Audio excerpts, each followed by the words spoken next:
अस्सलामु अलैकुम वरहमतुल्लाहि वबरकातुहू। दोस्तों, जैसा कि हम इस जंग के बारे में कुछ चंद अहम बातें करते हैं। एक तो इन दिनों की जो जंग हुई है, इसके अंदर जो सऊदी बेस के ऊपर अमेरिकन जो बेस बनी हुई थी, जो उस पर ईरान ने हमला किया था, उसमें एक तो सबसे बड़ा उनका वो सिस्टम तबाह हुआ है कि जो हवा के अंदर वो जेट जो है वो तमाम उन जेट तैयारों को कंट्रोल करता था, उनको हदायत देता था। ईरान ने उसके ऊपर मिसाइल मार के उसे दो टुकड़े कर दिया। फजा की जो इनकी ताकत थी वहां की, वो ईरान ने तबाह बर्बाद कर दी। वो जट समझो इनके नकारा कर दिए बकाया। और एक और उन्होंने जट तबाह किया जो हवा के अंदर दूसरे जहाज़ों के अंदर फ्यूल भरता था। उन दोनों को उसने टारगेट किया, बाकी को नहीं किया। दो को टारगेट किया और दोनों को तबाह बर्बाद कर दिया। और अमेरिका की उसने कमर तोड़ के रख दी यहां। फिर आप लोगों को ये पता है, मैं पहले भी अपनी वीडियो में बता चुका हूं कि अब अमेरिकनों को चुन चुन के होटलों के अंदर भी निशाना बनाया जा रहा है। आज वो वक्त आ गया है, जैसे ये अमेरिकन अफगानिस्तान के अंदर तालिबानों को ढूंढ ढूंढ के निशाना बनाते थे, आज इन पे वो वक्त है कि ईरानी इन अमरीकी फौजियों को ढूंढ ढूंढ के निशाना बना रहे हैं। और ये छुप रहे हैं, ये अपनी जान बचाने की कोशिश कर रहे हैं, मगर ईरान इनको छोड़ेगा नहीं। अमेरिका और इसराइल को ईरान वो सबक सिखा देगा कि अब ये दोबारा जिंदगी में कभी किसी मुल्क के साथ पंगा नहीं लेंगे। इंजी जॉर्ज बुश साहब का, जॉर्ज बुश जो इनका बड़े वाला बेड़ा है, वो भी मशरक़ वस्ता में पहुंच चुका है। एक और भी पहुंच चुका है, दो बेड़े पहुंच चुके हैं, फौज भी आ चुकी है और इनकी सबमरीन भी आ गई हैं, टैंक भी आ गए हैं। उसके बाद इनके जेट तैयारे भी आ गए हैं, क्योंकि उस एक के ऊपर 80 जेट तैयारे आते हैं और साथ में एक और है, दो हैं। तो ये अपने जेट तैयारे भी ले आए हैं और फौज भी इनकी बहुत सारी आ गई है। और अभी अमेरिका ये कह रहा है कि जी सदर साहब जब हमें इजाज़त देंगे तो फिर हम ज़मीनी कार्रवाई के लिए फौज को उतारेंगे। पहली बात तो यह है कि मुझे लगता नहीं है कि जितनी मार खा चुका है अमेरिका, अब ये ईरान के अंदर फौज दाखिल करने की जुर्रत करे।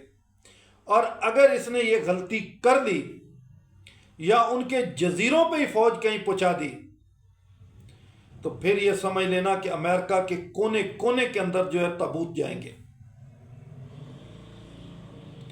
और अमेरिका के अंदर इतनी चीखो पुकार होगी जिस तरह इस वक्त इसराइल के अंदर चीखो पुकार है, क्योंकि इसराइल का कोई ऐसा शहर, कोई ऐसा गांव, कोई ऐसी जगह नहीं है जहां लाशें ना हों या जहां पर हमले ना हो रहे हों या तबाही ना हुई हो। जो इसराइल ने कल दो सहाफ़ी लुबनान के, एक फातिमा नाम था, एक और थे, उन दोनों को मारा है, शहीद किया। वो इसीलिए शहीद किया है कि आप दुनिया को ये हमारी तस्वीर दिखा दोगी तो दुनिया तो हम पे हंसेगी कि हम तो थे सिर्फ बेगुनाह फलस्तीनियों को मारने वाले, अब हमने पंगा ले लिया ईरान से। अब ईरान तो हमारा बाप निकला।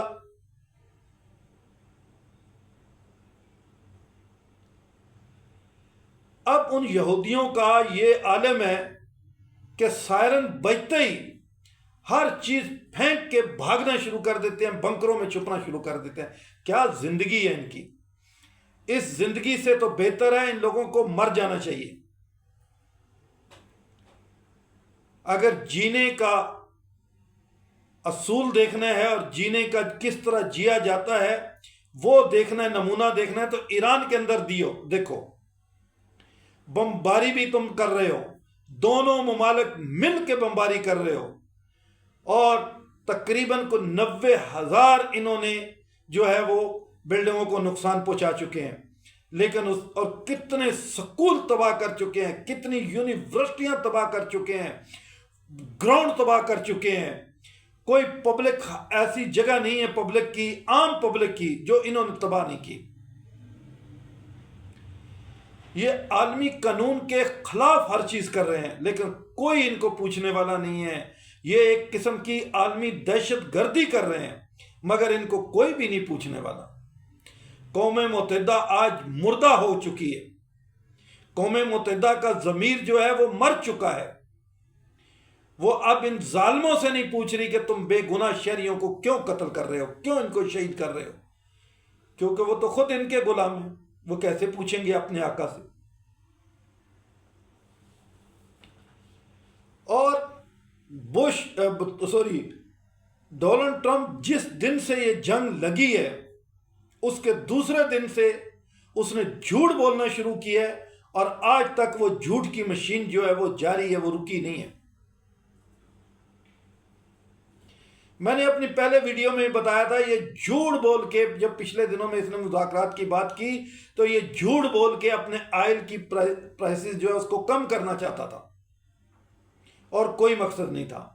और ये अपने ये बेड़े लाने के लिए बार बार टाइम दे रहा था, फौज मंगाने के लिए टाइम दे रहा था। ठीक है जी, आपने फौज भी अब ले आया, बेड़ा भी ले आया, अब भी आपका पता चल जाएगा कि आप क्या कर सकते हो। क्योंकि इसराइल और अमेरिका की शिकस्त जो है वो लिखी जा चुकी है, और हर हाल में इनकी शिकस्त होनी है। देखो, एक जालिम होता है, वो बहुत बड़े बड़े जुल्म करता है, लेकिन एक दिन आता है कि उस जालिम को उससे भी बढ़ के कोई उसका आ जाता है, जो उसको नीचा दिखाता है और उसको झुकाता है। क्योंकि जब किसी ईमान वाले से उनका वास्ता पड़ता है, तो फिर एक मोमन के सामने जब जालिम आता है, तो मोमन उन जालिमों को छोड़ता नहीं है। जो बेगुनाह लोगों को, बेगुनाह बच्चों को मारने वाले जालिम होते हैं, मोमन फिर उनको नहीं छोड़ते। ईरान वो कौम है जिसने पहले दिन से, उनका लीडर हो या आम आवाम हो, वो एक ही बात करते हैं कि अल्लाह रब्बुल इज़्ज़त की तरफ से हमारी अगर मौत है तो हमें कोई नहीं बचा सकता, और अल्लाह की तरफ से हमारी ज़िंदगी है तो हमें कोई नहीं मार सकता। ये होता है जज्बा ईमानी। उनके अंदर एक पुख्ता यकीन है और उनके अंदर ईमान है कि हमारी मौत और ज़िंदगी सिर्फ अल्लाह रब्बुल इज़्ज़त के हाथ में है, किसी सुपर पावर के हाथ में नहीं है। और मैं पहले दिन से मैंने कहा था कि इन लोगों ने ईरान के बारे में बड़े गलत अंदाजे लगाए हैं। ये मैंने 24-25 दिन पहले ये बात कही थी कि इनको ईरान की ताकत का अंदाजा ही नहीं है। अभी तो इन्होंने ईरान की ताकत देखी क्या है। अभी तो जब ये बेड़ा लाए हैं, अभी ये समरीन लाए हैं, जट लाए हैं, गोला बारूद लेके आए हैं, टैंक तोपें लेके आए हैं, फौजी लेके आए हैं, अब इनको पता चलेगा कि ईरान की असल ताकत क्या है।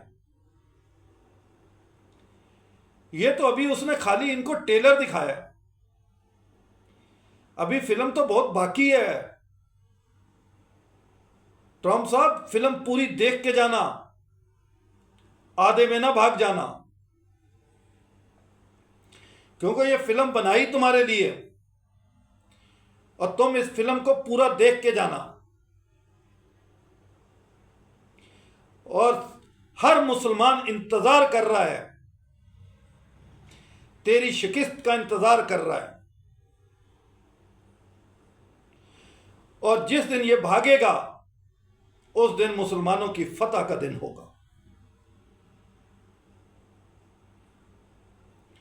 दोस्तों, इन्होंने दुनिया के अंदर जहां कहीं भी मजलूम लोग रहते थे, उनके ऊपर हमेशा जुल्म किया है।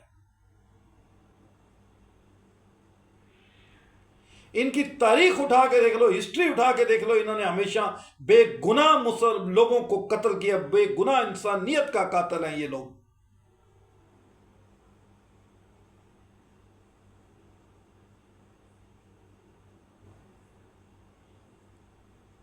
जापान का जो हाल इन्होंने किया था, समझ नहीं आती कि जापान वो अपने लोगों की मौत क्यों भूल गया है, जो आज वो अमेरिका का दोस्त बना हुआ है।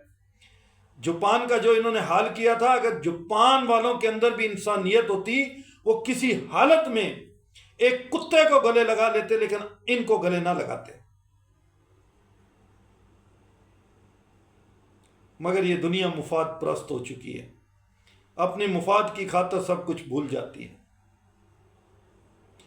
आज लोग अपने मुफाद की खातिर अपने मुसलमान भाइयों का भी खून भूल जाते हैं।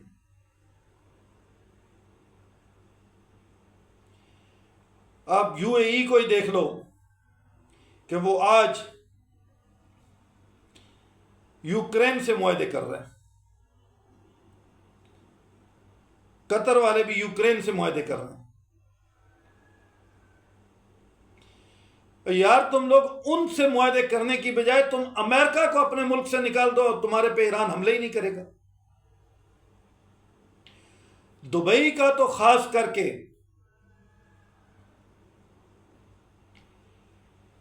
हमें यह समझ में आता है कि वो जो है उसको पाकिस्तान से भी दुश्मनी है।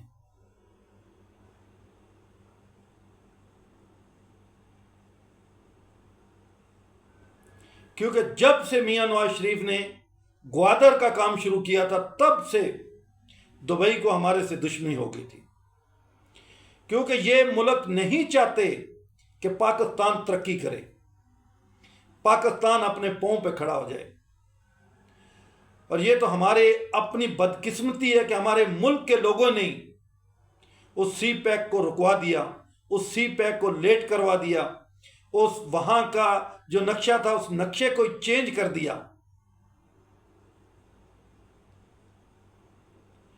अगर हमारा ग्वादर पोर्ट बना हुआ होता और पूरा आज वो चल रहा होता, तो फिर लोग दुबई ना जाते, फिर ग्वादर जा रहे होते।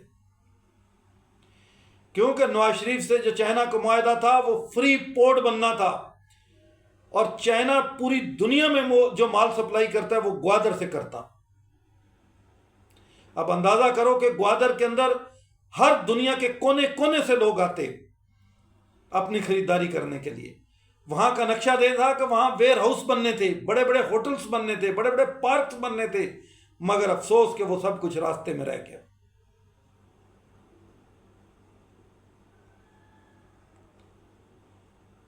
हम लोग खुद भी तो अपने मुल्क के साथ जुल्म करते हैं।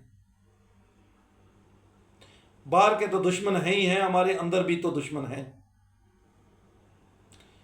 समझ नहीं आती कि हम अपने मुल्क की तरक्की की राह में रुकावट क्यों बनते हैं।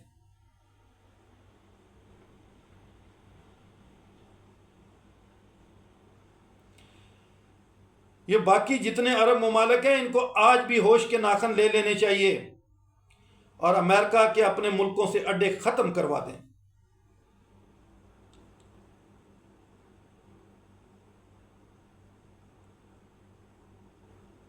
यमन ने बाकायदा ईरान का साथ देना शुरू कर दिया। अब वो इसराइल के ऊपर हमले कर रहे हैं, मिसाइल मार रहे हैं। अब वहां लाल सागर वाली साइड से भी इनका रास्ता बंद होगा।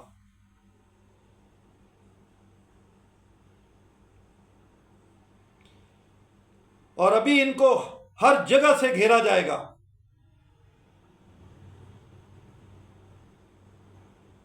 यमन के हौजी भी इंतजार कर रहे हैं और ईरान भी इंतजार कर रहा था इस बेड़े का, जो बेड़ा पहुंच चुका है। इस बेड़े को थोड़ा सा और आगे लाने दो अमेरिका को। ये बेड़ा लेके तो आएंगे, लेकिन ये बेड़ा भी उसी पहले वाले बेड़े की तरह ही वापस जाएगा। और अमेरिका को ये पता चल जाएगा कि मैंने बेगुनाह लोगों का खून किया तो उसकी मुझे सजा कितनी बड़ी मिली है।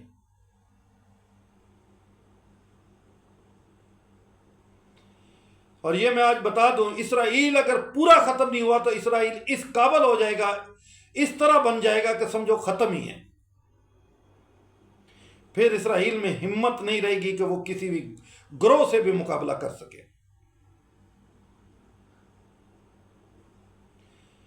हिजबुल्लाह और लुबनान से जो मुजाहिदीन के खिलाफ लड़ रहे हैं, 80 टैंक तबाह कर चुके हैं इस वक्त तक उनके।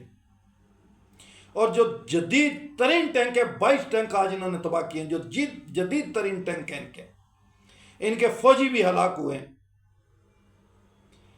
लेकिन मसला यह है कि वहां ये मीडिया को जाने नहीं देते, लेकिन खबरें फिर भी निकल आती हैं। इनकी आर्मी घबराई हुई है,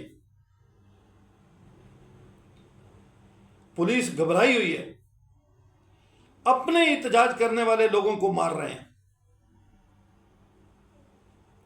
जैसे अमेरिका के अंदर मुजाहरे हो रहे हैं, इसी तरह इसराइल के अंदर भी मुजाहरे हो रहे हैं, क्योंकि आम आवाम जो है वो बड़ी परेशान और बड़ी तंग हो चुकी है कि आए दिन उनकी जिंदगी जो है अजीरन बन के रह गई है।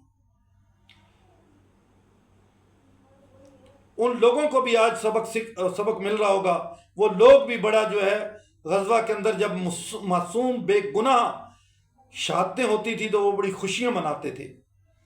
आज उनको भी पता चलेगा कि खुशी क्या होती है। वो किसी ने गलत नहीं कहा था कि दुश्मन मरे तो खुशी ना करिए, बल्कि सजना भी मर जाना है। तो आज वो सजन मर रहे हैं ना, आज आपको याद आ रहा होगा। आज जो तुम्हारे दुश्मन है, आज वो खुश हो रहे होंगे। पहले तुम उन पे खुश होते थे और आज अल्हम्दुलिल्लाह मुसलमान तुम्हारे पे खुश हो रहे हैं।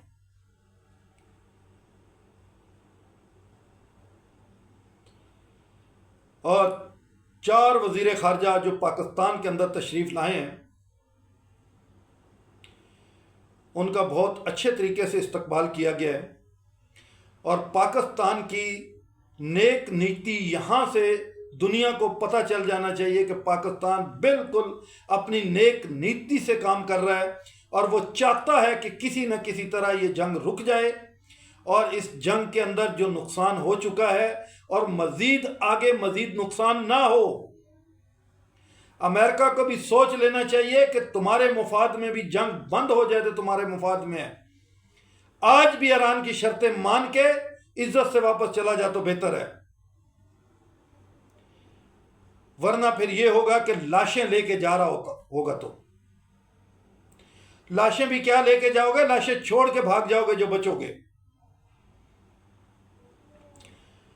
अमेरिका, इसराइल, ईरान के ऊपर जितने मर्जी हमले कर लें, एक बात अपने ज़हन में बिठा लें ये कि ईरान किसी हालत में हार मानने वाला नहीं है। जब भी हार माननी है, इन दोनों मुल्कों ने हार माननी है। इंशाअल्लाह अल्लाह के फजलो करम से ईरान के पास इस वक्त भी कम से कम भी जो है 70% जो है उसका साजो सामान बचा हुआ है। अभी तो उसने 30% भी पूरा इस्तेमाल नहीं किया इन पे, तो इनकी चीखें निकल गई हैं। तो सोच लो, जब वो 70% तुम्हारे पे इस्तेमाल होगा, इसराइल से लेके अमेरिका तक चीखों की आवाजें आएंगी। फिर ये जो बड़े बड़े बेड़े बना के ये समुद्रों पे कब्जा करना, मुल्कों पे कब्जा करना, लोगों के ऊपर खौफ फैलाना, ये अब तेरा खत्म हो जाएगा। अमेरिका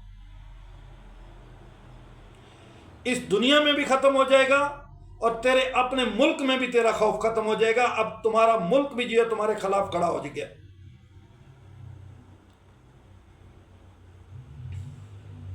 और कांग्रेस के अंदर जो बिल चला गया, अगर वो बिल मंजूर हो जाता है कि इनको फंड ना दिया जाए जो इसराइल को ये असला दे रहा है, तो फिर ये तुम्हारा क्या असर होगा।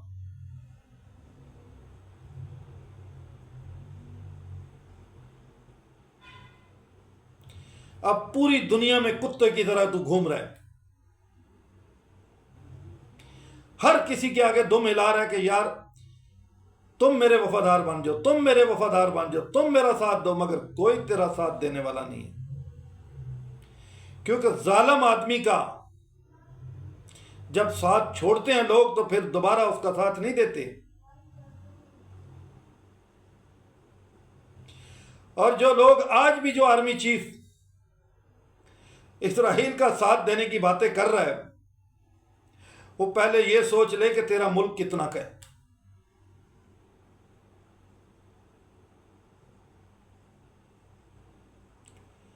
इनकी तो बैंड बजी है, तेरी भी बैंड बजेगी। तो एक दफा इस्राइल में आके तो देख, तेरे ये 45,000 फौजी जो हैं, ये 45,000 लाशों में तब्दील हो जाएंगे।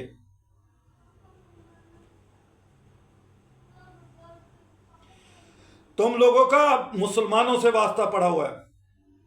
और आज भी जैसे यमन ईरान के साथ खड़ा हो गया है, अगर 2-4 और इस्लामी मुल्क ईरान के साथ खड़े हो जाएं तो फिर इनकी दौड़ें देखो कैसे लगती हैं।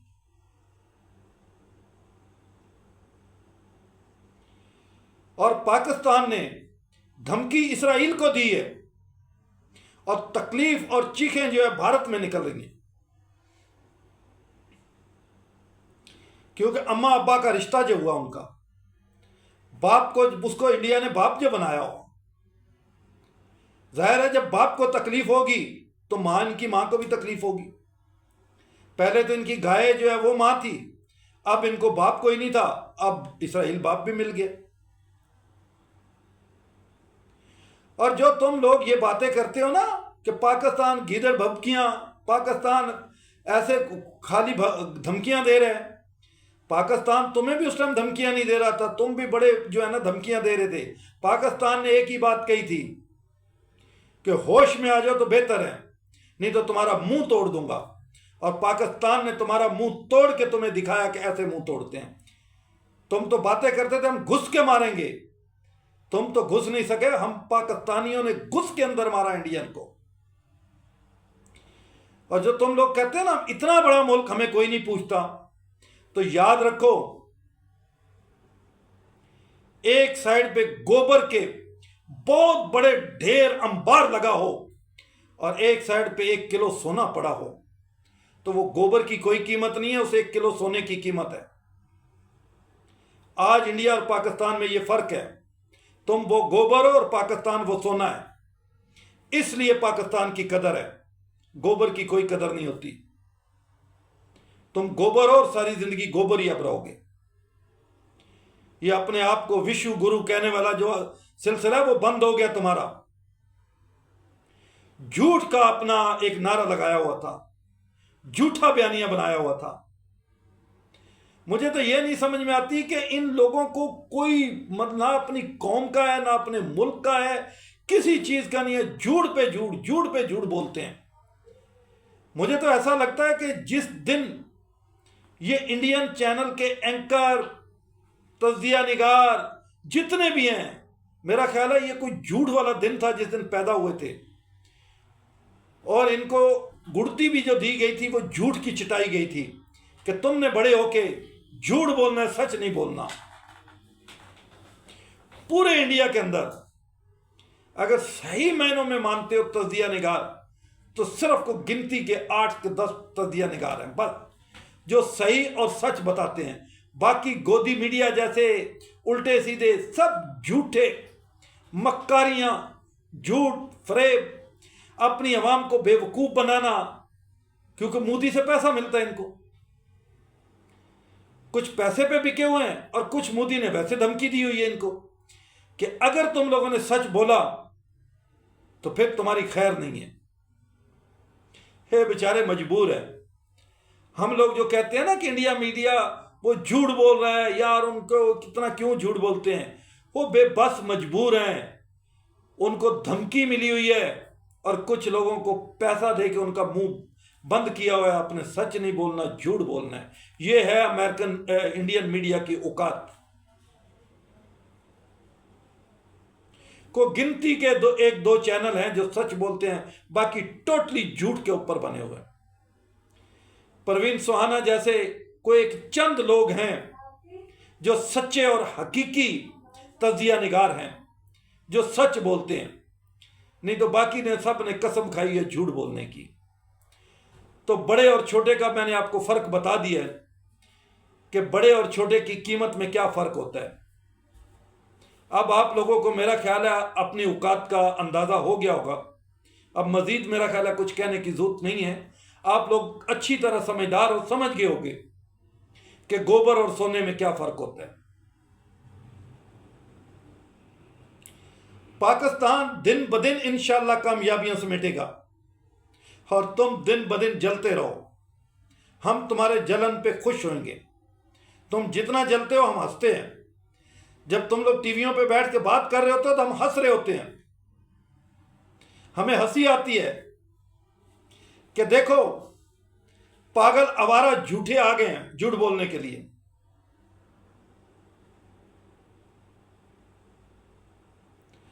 ना तो तुम लोगों को अपने मुल्क की इज्जत का ख्याल है ना अपनी इज्जत का ख्याल है। तुम लोगों सिर्फ मोदी की एक धमकी के ऊपर तुम सब मीडिया झूठ बोलता है। एक चंद एंकर हैं और चंद तजिया निगार हैं जो किसी से डरते नहीं है और बिकते नहीं है। वो सच बोल रहे हैं और वो सच बता रहे हैं और सरेआम बता रहे हैं कि पाकिस्तान की क्या वैल्यू है और तुम्हारी क्या वैल्यू है। तुम्हारे मुल्क के अंदर तुम्हारे अपने साफी तुम्हें आईना दिखा रहे हैं, मगर क्या करें, तुम लोग हो ही बेशर्म। तुम लोगों को तो इस चीज से कुछ लेना देना ही नहीं है। तुम लोग एक ढीठ हो चुके हो। तुम लोगों को जितना भी वो एंकर आईना दिखाते हैं तुम लोग इतना और जो है ना मजीद इतना और भड़कते हो। ऐसे चला रहे होते हो कि जैसे तुम आग के ऊपर बैठे हुए हो और नीचे से आग लग रही है और तुम चला रहे हो। पूरी दुनिया के अंदर कोई मीडिया, पूरी दुनिया के मीडिया में अगर कोई जलील हुआ है तो वो सिर्फ इंडियन मीडिया के जो झूठ के ऊपर जलील हुआ है। पूरी दुनिया ने माना है कि ये झूठा और गोदी झूठा मीडिया है। फिर भी आप लोगों को अकल नहीं आई।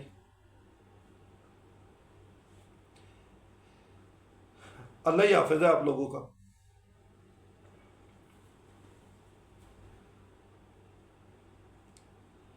और जो लोग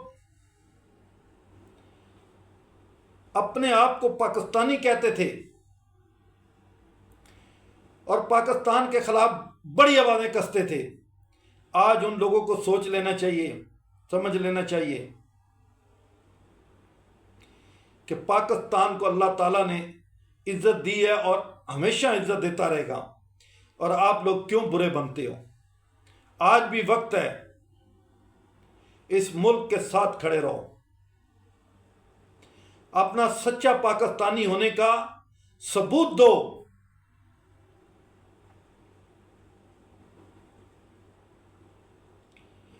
वो कैसा बेटा है जो अपनी मां को ही गलत कहे? तो फिर सोच लो वो बेटा किस कैटेगरी से होगा। ये मुल्क भी हमारी मां की तरह है। अगर इसकी जमीन को तुम अपनी मां नहीं समझते, इस मुल्क को अपना घर नहीं समझते, तो फिर तुम लोग काहे के पाकिस्तानी हो?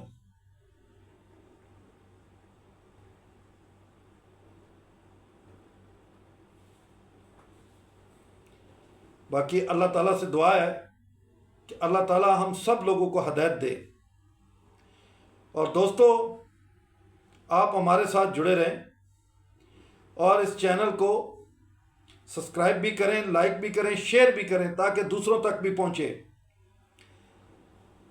हमें जो हकायक नज़र आते हैं या समझ आते हैं वो हम आपके सामने रखते रहेंगे। और आप बड़े बड़े तजिया निगारों से, बड़े बड़े एंकरों से तजिया करके देख लेना कि हम जो बातें कह रहे हैं वो सच कह रहे हैं या झूठ कह रहे हैं। ये वक्त के साथ साथ तुम लोगों को पता चलती रहेंगी। आप लोग खुद मानोगे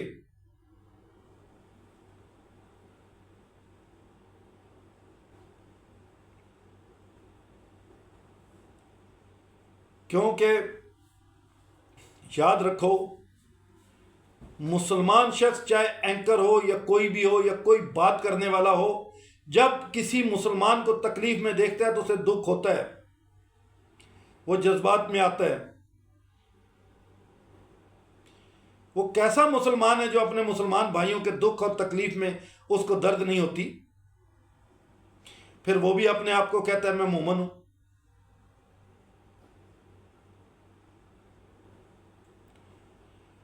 मोमन तो वो शख्स है जो नबी करीम सल्लल्लाहु अलैहि वसल्लम को अपनी जानो माल, अपनी आल औलाद से बढ़ के चाहता हो, और जो नबी करीम सल्लल्लाहु अलैहि वसल्लम को चाहता है वो अल्लाह के रसूल सल्लल्लाहु अलैहि वसल्लम के फरमान पे भी अमल करता है। क्योंकि ये भी तो नबी करीम सल्लल्लाहु अलैहि वसल्लम का फरमान है कि मोमन की मिसाल एक जिस्म जैसी है, अगर एड़ी में कांटा चुभे तो सर तक दर्द महसूस होता है, कि अगर मोमन किसी दुनिया के किसी भी कोने में तकलीफ में हो तो हर कोने में रहने वाले मोमन को उसका दर्द होना चाहिए।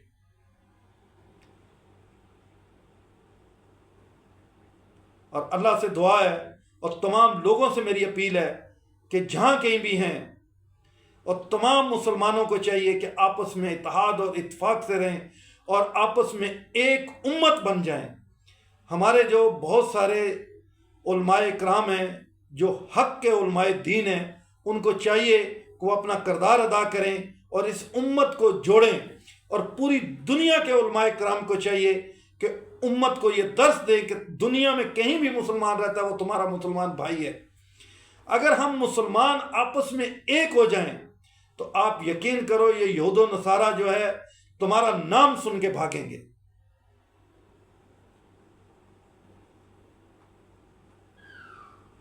अगर हमें कोई लीडर या कोई उलमाए दीन एक नहीं करता तो हम लोगों को खुद चाहिए, मुसलमानों को, कि हम खुद आपस में एक दूसरे के साथ राब्ते करें, एक दूसरे के साथ एक हो जाएं,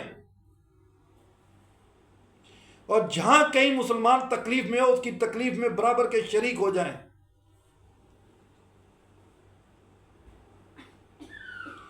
वक्त का तकाजा यही है कि हम तमाम उम्मत को एक हो जाना चाहिए। अभी भी कई मुल्कों के हुक्मरान हैं, मुसलमान मुल्कों के, जिनों के दिलों में आज भी मुनाफकत है, अपने दूसरे मुसलमान भाई के लिए मुनाफकत है। तो ऐसे मुल्कों की अवाम को चाहिए कि वो इकट्ठी हो जाए, वो इत्तेजाज करे और ऐसे मुनाफिक हुक्मरानों को तब्दील करे। हर मुसलमान रियासत जो है उसके अंदर अवाम को आगे आना चाहिए, अवाम को अपना लीडर खुद बनना चाहिए, खुद अवाम आगे आए।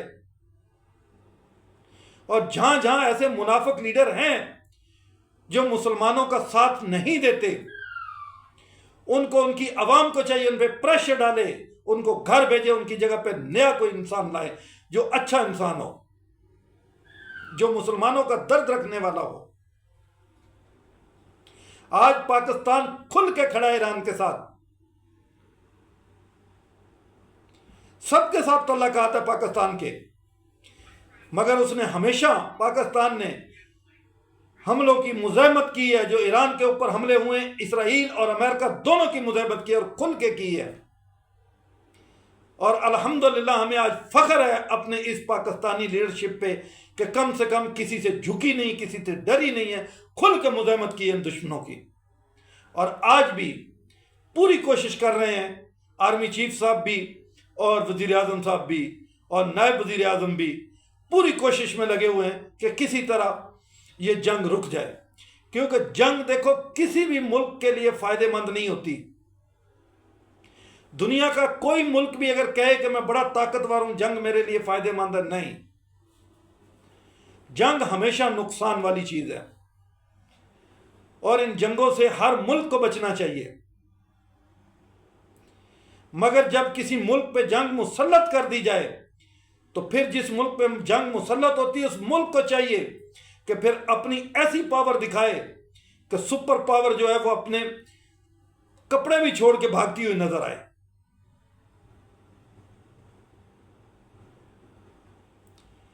देखो ये नबी करीम सल्लल्लाहु अलैहि वसल्लम की हदीसें हमारे सामने है कि यहूद और नसारा हमारे दोस्त नहीं है। फिर पता नहीं क्यों हम यहूद और नसारा को दोस्त बनाते हैं। यूएई ने तो दोबारा साबित किया कि वो यहूद और नसारा का ही दोस्त है। उसने फिर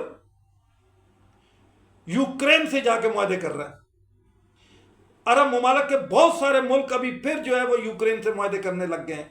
और यार पहले तुम लोगों ने एक यहूदी को, एक मतलब है ईसाई को रखा है, और क्या किया उसने तुम्हारे साथ? फिर यहूद और नसारा से मुआहदे कर रहे हो। को खुदा का खौफ कर लो। क्या तुम अरब ममालिक के मुसलमान, अरब ममालिक के हुक्मरान जो है वो इतने बेबस मजबूर हो गए हो कि काफिरों से ही मुआहदे करने हैं? अफसोस है आप लोगों पे। अल्लाह ताला से दुआ है कि अल्लाह ताला इन सबको हिदायत दे, और अल्लाह ताला से दुआ है और तमाम मुसलमानों से भी दुआ है कि सब मिल के दुआ करो कि अल्लाह ताला ईरान को फतह नसीब अता फरमाए और इन यहूदों ने सारा को शिकस्त दे। और तमाम सुनने वाले दोस्तों से अर्ज़ करूँगा कि अगर मेरी कोई बात किसी को बुरी लगी हुई तो मैं उसके लिए मादत खाऊँ। मेरा हरगिज़ किसी का दिल दुखाने का मकसद नहीं होता। मेरा बात करने का ये मकसद होता है मैं अपने मुल्क के लिए बात करता हूँ। मेरे लिए कोई लीडर या कोई भी वो नहीं है, मेरे लिए सिर्फ और सिर्फ सबसे पहले मेरा मुल्क है। हम तमाम मुसलमानों को, तमाम पाकिस्तानियों को ये ज़हन में रखना चाहिए कि हमारे लिए सबसे पहले हमारा मुल्क है। मैं जो भी बात करता हूं अपने मुल्क के मुफाद के लिए करता हूं, और कोई मुसलमान ऐसा नहीं है कि जो मुसलमान अपने मुसलमान भाइयों के लिए दुआ ना करे या अपने मुसलमान भाइयों के खिलाफ बात करे।